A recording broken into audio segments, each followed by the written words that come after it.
What started as a bold political appearance has now turned into one of the most explosive legal dramas Nigeria has seen in years. Former Kaduna State Governor Nasir El-Rufai walked into the headquarters of the Economic and Financial Crimes Commission on Monday, February 16, a day that was supposed to mark his 65th birthday, and by the time the sun set, the celebration had transformed into a high-stakes standoff with the state. He didn't arrive quietly. Thousands of supporters escorted him, singing birthday songs, chanting slogans, turning what should have been a routine appearance into something that felt like a campaign rally. Cameras flashed. Voices roared. It looked like a man confident he would walk back out the same way he walked in. But fast forward 48 hours, and the mood has changed completely. Instead of heading home after a brief questioning session, El-Rufai has now spent multiple nights in custody. And here's where things get intense.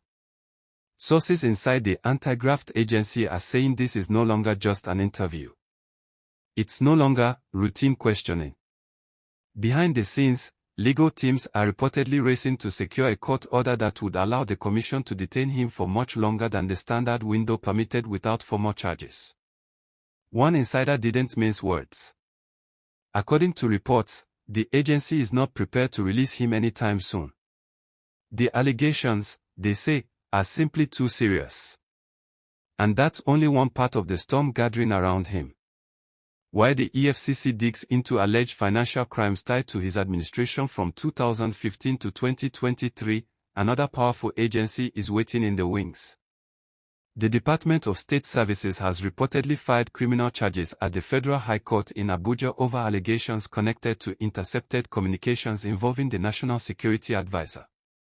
These accusations stem from statements El-Rufai himself made during a live appearance on Arise News, where he claimed he had listened to certain intercepted phone conversations. Now, those statements are coming back under intense legal scrutiny.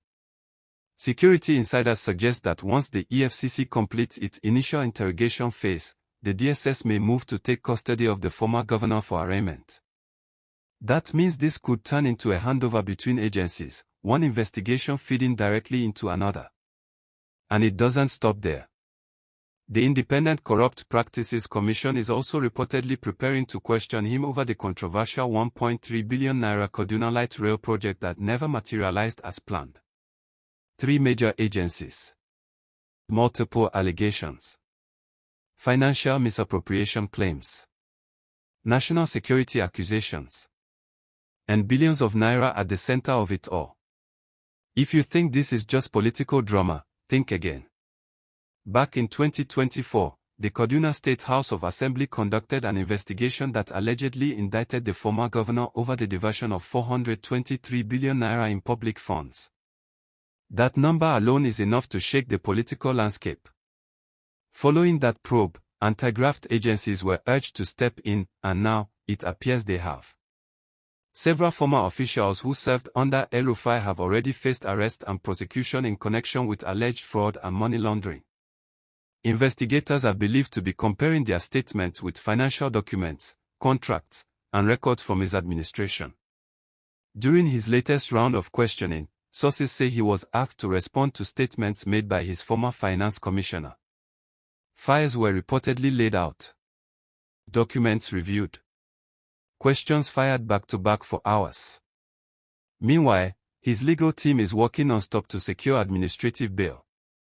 The standard 48-hour detention window without charge has reportedly lapsed, but instead of releasing him, investigators are said to be preparing an application to court for an extended remand order.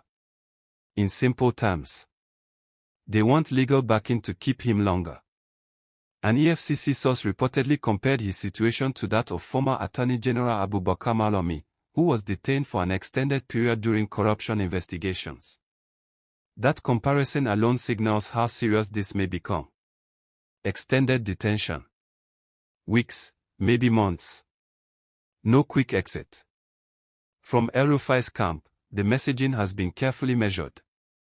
His media aide has described the interaction with investigators as professional and productive, emphasizing that his rights are being respected and that he has access to his lawyers. But the language is cautious, deliberate, controlled. Because here's the reality, he is not free to walk out. The bold image from Monday, smiling, waving, surrounded by loyal supporters, now contrasts sharply with the quiet tension of detention. The political strongman who once commanded Kaduna State for 8 years is now navigating a legal maze where every answer could shape his future. And the stakes couldn't be higher. If the EFCC secures that extended remand order, this could mark a defining moment not just for El-Rufai, but for Nigeria's political accountability landscape.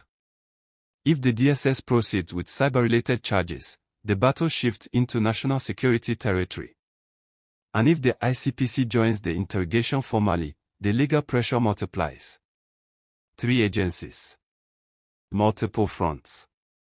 Billions of naira. National security claims. This isn't just another headline. This is a developing political earthquake. Will he secure bail? Will the courts approve prolonged detention? Will formal charges be filed swiftly, or will this stretch into a prolonged legal war? Behind closed doors, strategies are being drafted.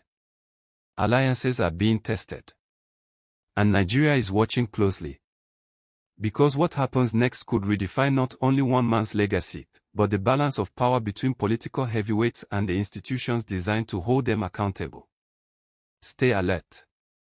This story is far from over.